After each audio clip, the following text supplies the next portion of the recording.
We have a quad box going on here. What's with the quint box? It's a little in the weeds, but I suppose this computer with the camera, the audio card is messed up. So if anyone ever hears like a, it's because the audio. That's the JTech Construction Zone interview. Is that what that was there, Stibs? So I have to have that for the camera. Then I bring it up on the other computer behind me for the audio because the audio is much clearer because I care about the quality of our production. Be the first time. Schaefer, nice hat. Taunting Stibs, I see. Super Bowl 55. No, I'm not taunting Stibs. Did you get that from Rob Lowe? No, I got it from the glorious company that I work for, CBS. They sent everyone hats. They sent shirts too, but I forgot to send them my shirt size, so I didn't actually get a shirt, which really disappoints me because rolling around in either Lincoln or Omaha wearing this hat with that shirt just randomly as if it was like an outfit really feels like a missed opportunity here. So, this is the best I can do for now, but I am proud to wear my CBS hat.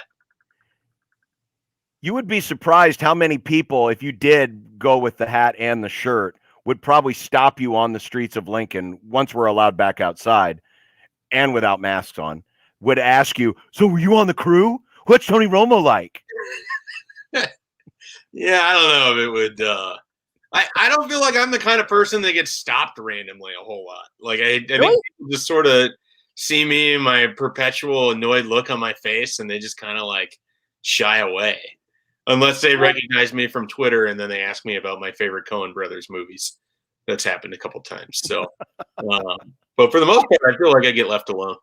Schaefer, I figured of all the local media members that you would be one of the most approachable because you come off as very nice and you're easily recognizable with the beard. I figured that people would love to talk to you about things. Well, I mean, I get approached, but I just mean like random guy on the street who doesn't know who I am based off of social media or Husker coverage. Like, I don't look like someone that you just wander up to and just start a conversation with.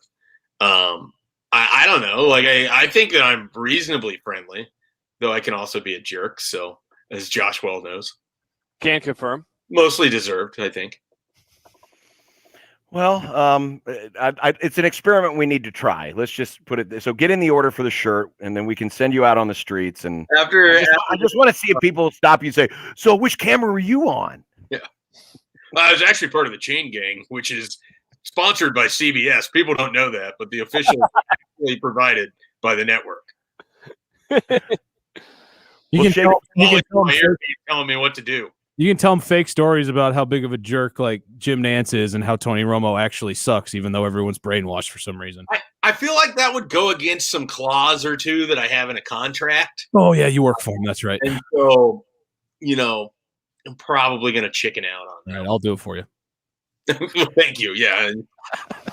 If there was ever anyone that I needed to just say what I can't, it would be Stibs. Schaefer, I'm curious what you think. We got confirmation that Nebraska is now going to have 9 games in 17 days. Meanwhile, we're still waiting to see if Michigan's going to make up any of the games that they lost when they were out for a couple of weeks. Does this bug you as much as it bugs me and Josh that there's an inconsistency here with how Nebraska's being treated and how Michigan's being treated?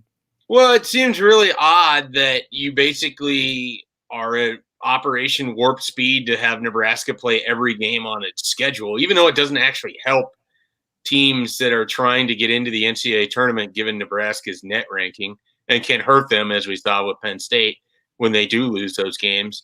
It's not that I'm advocating for Nebraska to be able to play every game they can safely, but I don't want to see Michigan be subjected to some sort of bizarre schedule for this odd need to have everything round out to being 20 games played. Like, I don't really understand why Nebraska has been put in this situation, or what the value is of having everyone have to play every game. We just saw them go through a football season in which some teams played all of their games. Some teams played, only a handful of them, and you just sort of took what you got and you moved on from it. And I don't know that they built in enough flexibility in the basketball schedule to allow for how it was going to affect some of these teams. And Michigan and Nebraska's situation are different. But I'm also curious because Michigan's a team that has a chance to be a top seed. They're a team that has a chance to be playing deep into the tournament. And so if I was the University of Michigan, or if I was a Michigan fan, I wouldn't want to see them burning the candle to get in 20 useless conference games, all for the sake of a magical circular number. I don't know who that helped. So I feel bad for Nebraska. It felt like they hit a little bit of a wall last night. I'm really curious how they play this evening. But to be honest, they superseded my expectation for how they were going to play during this restart period anyways.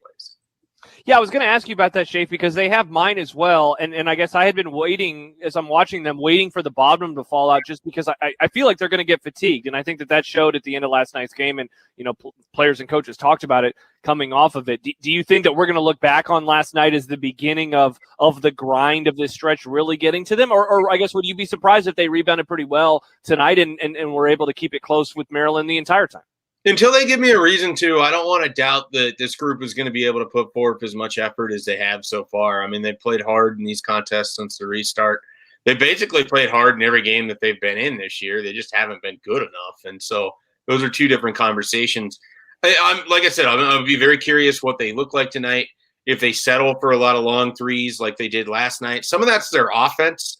Some of that's just how these guys are wired. Some of it is tired legs because they just don't have the ability to churn and to drive into the lane. And so I'll be curious, whether Walker is back. He was missed in the second half of yesterday. If they have to play their rotation different. I think that's what's difficult if you're Fred Hoiberg, is that you're being asked to play these games for the good of the conference overall, but it's to the detriment of your own players. It's to the detriment of your own success. It's to the detriment of their conditioning and their health. And who benefits here? The TV contract isn't going to change. If there's 18 games for Nebraska and 20 games for 12 other teams, and one team has, 19 or whatever it is, the math doesn't work there, so don't just ignore that. But the point being, like, everyone's going to survive. I've never understood why this had to play out the way that it did, but you can add that to the list of things I do not understand about the conference that Nebraska's in. It's a pretty long list at this point. Yeah, and that now extends to baseball, where Nebraska is going to apparently be playing Indiana and Rutgers at Rutgers instead of meeting, in Indiana, where it's an equal distant flight for both teams. So, and all the while ignoring that they have Kansas State, Creighton, Omaha, all in their backyard and within a couple hours drive. Only basketball is allowed to play non-conference games for reasons that have not been explained or stated or make sense to anyone else. Well, it's simple. It's because it's more lucrative to play in the men's basketball tournament than it is in the baseball tournament, where the Big Ten might be lucky to get two teams in this year. Well, it'd be nice if they cared as much about their teams and their conference as those teams care about their seasons, but here we are. Yeah, I agree. Schaefer, we're going to talk later. John and I are about, do you want to leave? Like, do you want to have that conversation? No, you're good. You're good. We're Sorry, going to have a conversation on the air as a topic for our listeners, and I would like to. Sorry, I'm sorry. Yeah, before we get to that topic, but I realized this morning tomorrow is 2 months since the season ended for Nebraska football, which is crazy that it's already been 2 months. Now that we have some distance from the season, I'm curious for you, what criticism that we had in the midst of those 8 games was overblown in the moment? And perhaps in hindsight, and what criticism do you think of the team was warranted now that we've had 2 months removed from the year?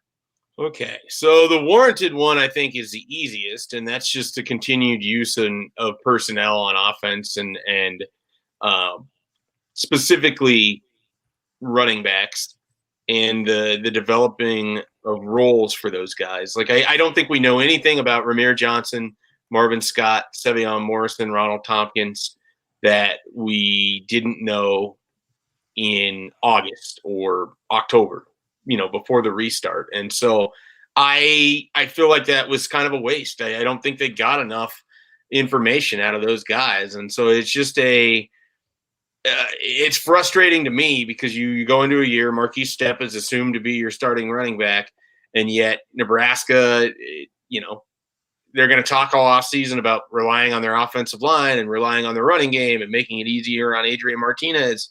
and you can just, slap a rinse and repeat from 2020 onto a lot of that commentary that's going to be coming for 2021. And we're not going to know any more about how they're actually going to play this style when they start the season in 2021. So I think that one's very warranted. Unwarranted criticism. I think, and I got to be careful here, if I can echo Steve Sipple, fellow Adrian Martinez took a lot of criticism for that Northwestern game.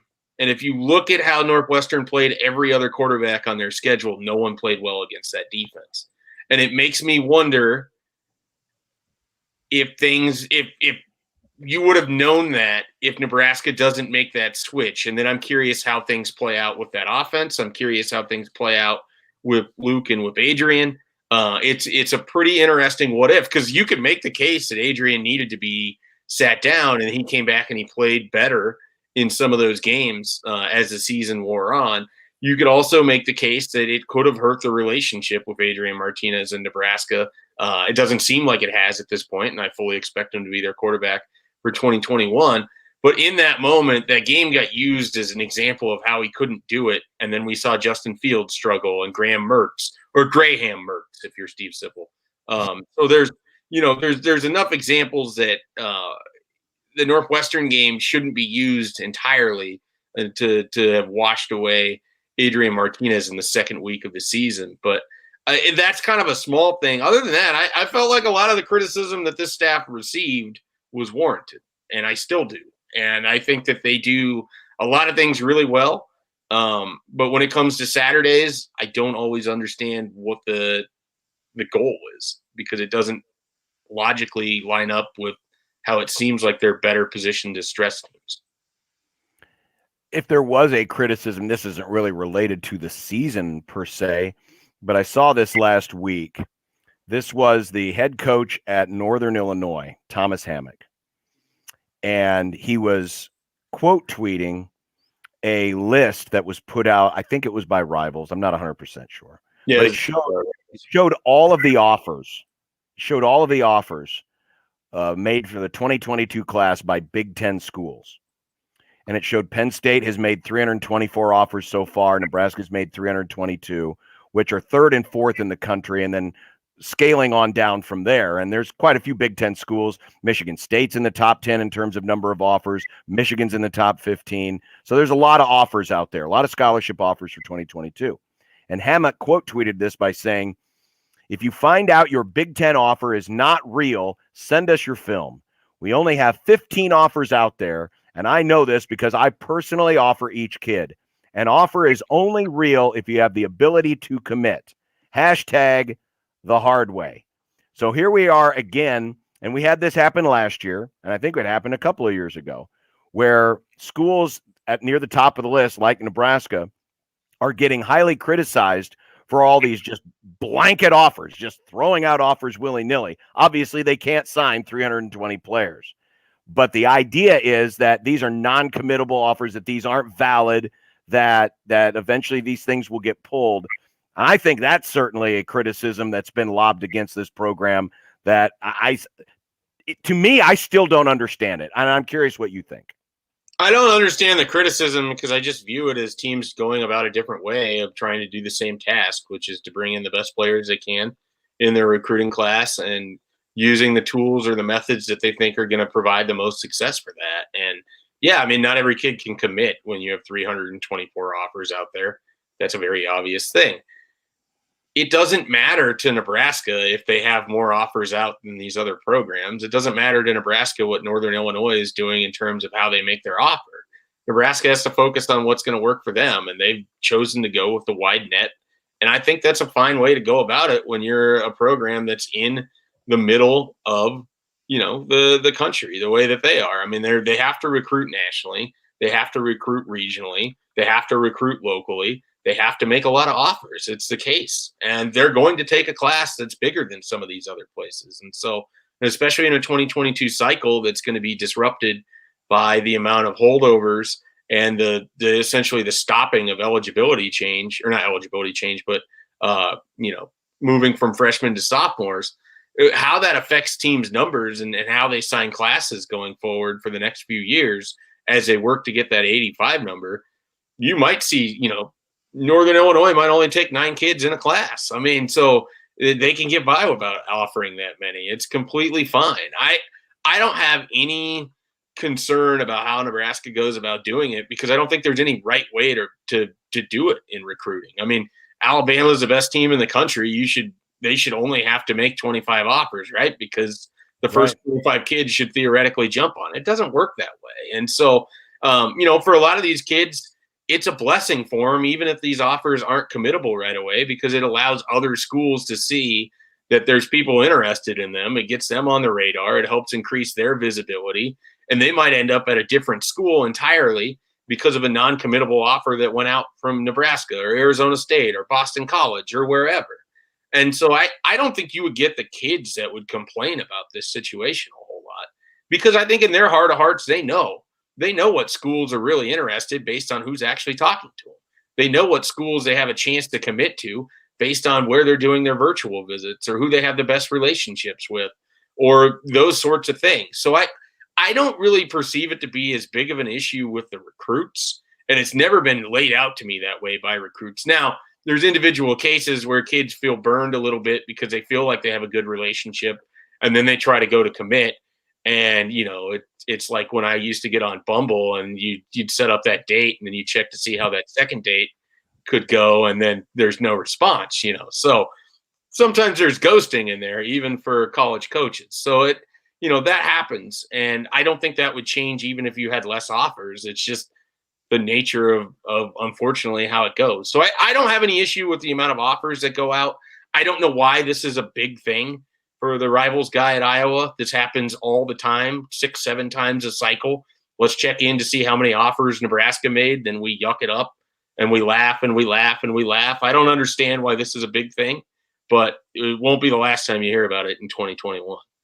Schaefer's news just coming down. Nicole Auerbach of The Athletic is reporting that the NCAA has extended the recruiting dead period through May 31st. I know that there has been a lot of hope as of late that would the spring game that Nebraska would have been able to have some visitors. I guess how big of a gut punch is that for them? And are you surprised by this? I guess the tea leaves say that this shouldn't be a surprise. Seemed like that was kind of part of the conversation over the last week or so. But I know that there was a lot of optimism not that long ago about this, ending soon. Yeah, the oversight committee basically recommended that they extend it out to May 31st. And so I assumed that was what was going to happen. I'm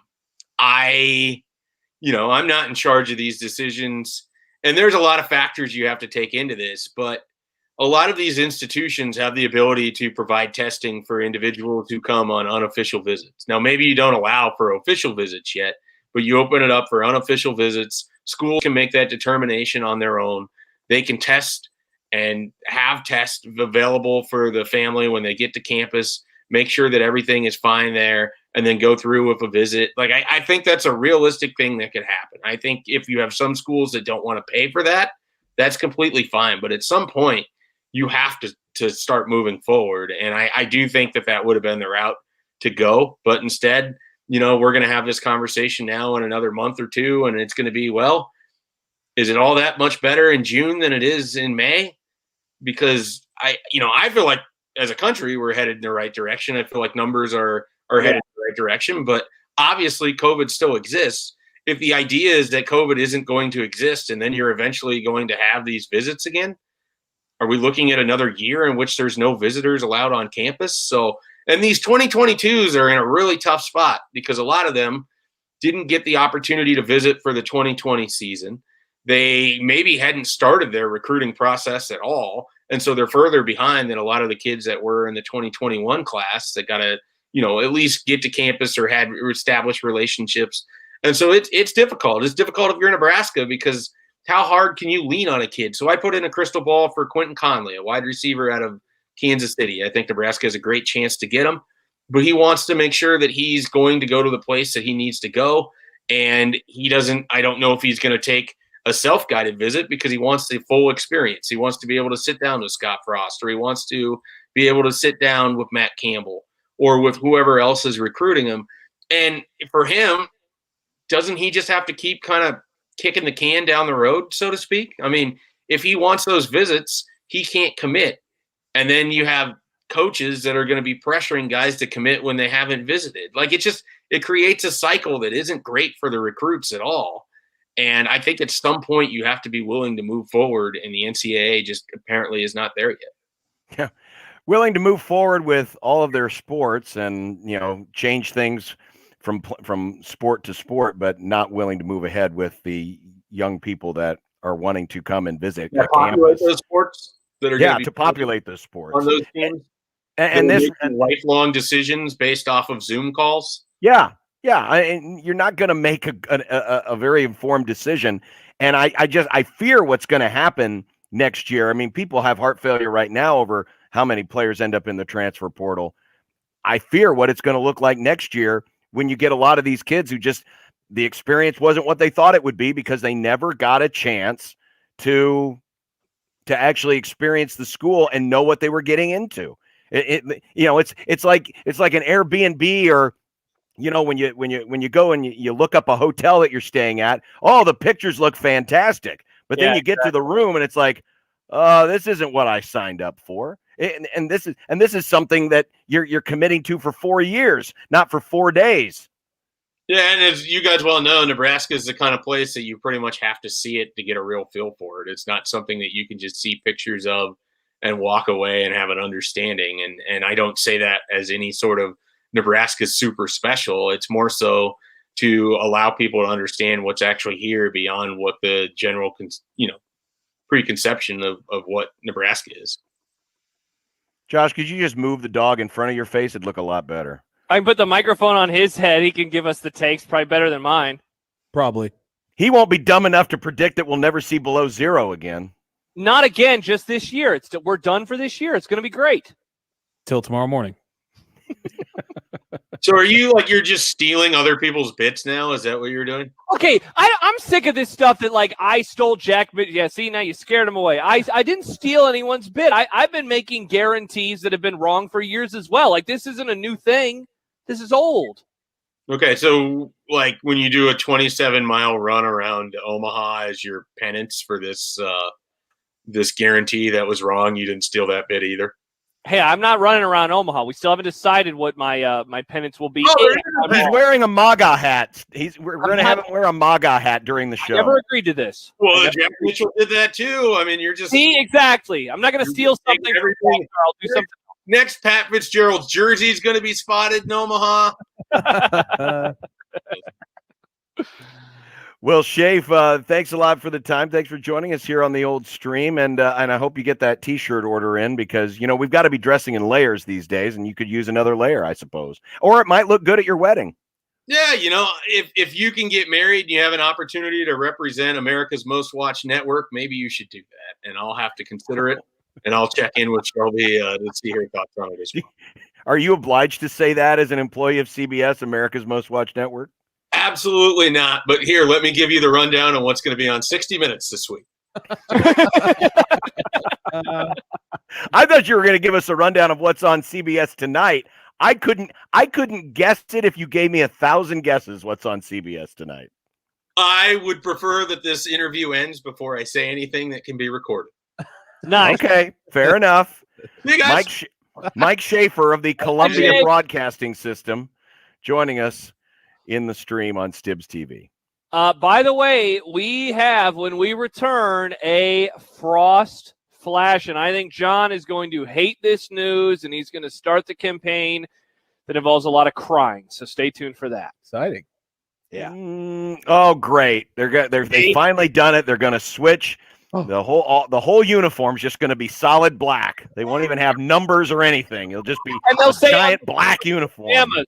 It will literally say pajamas on they're changing their names out of the Nebraska pajamas, and they're wearing all one color all the time. I like it. Maybe a little gold lace down the side. I mean, how many people actually just wear plain black pajamas? Stibbs, were you raising your hand or just stretching? No, I was brushing my hair. I don't wear pajamas at all. So, do people even wear pajamas anymore? Olds. I don't. Olds. I don't. Hey, John, you're almost to the age. You will though. Your bones will get cold at night. No. What about the anthem? Also, I'm chilly. I never said that. What? Which one? Which part? Both. Oh, okay. Not yet, at least. All right. So we got a frost flash on the other side. Stay right there. It's Unsportsmanlike Conduct on 1620 The Zone. Your Omaha area forecast from the Godfather's